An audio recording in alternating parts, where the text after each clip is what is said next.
팔자 필러를 시술하면 안 되는 경우 3가지에 대해서 말씀드려 보려고 하는데요.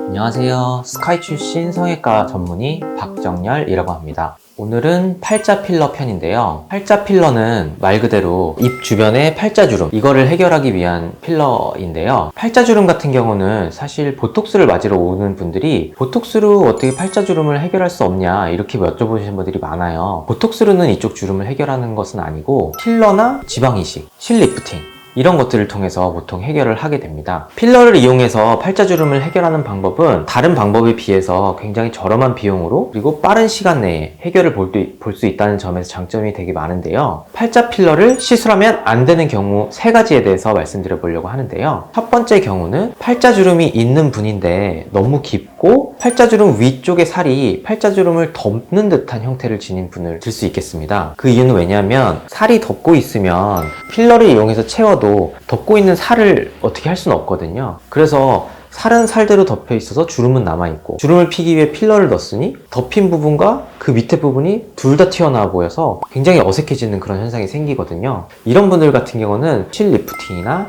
안면 거상, 중안면 거상 이런 것들을 추가해서 시술하는 것이 더 좋은 방법이 될 것 같습니다.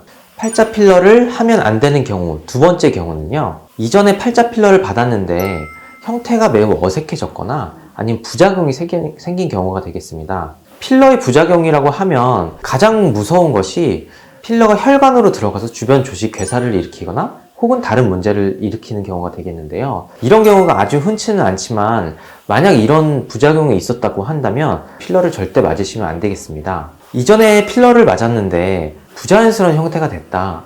이런 분들은 맞지 않으시거나 아니면 필러의 경험이 많은 분에게 시술을 받아서 그 형태를 다시 교정하는 것이 옳은 방법이 되겠습니다. 팔자 필러를 시술하면 안 되는 경우, 세 번째 경우는 팔자 필러를 맞고 계속 유지가 되기를 바라시는 분입니다. 어떻게 보면 필러에 대한 기대치가 너무 높다고 할 수 있겠는데요.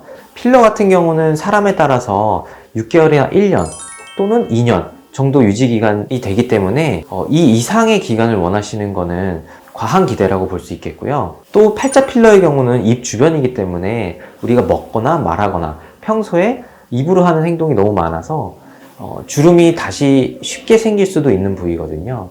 그래서 이런 곳에 필러를 받고 유지가 너무 오래 되기를 바라신다면 이런 분들은 팔자 필러를 받지 않는 게 좋으실 것 같습니다.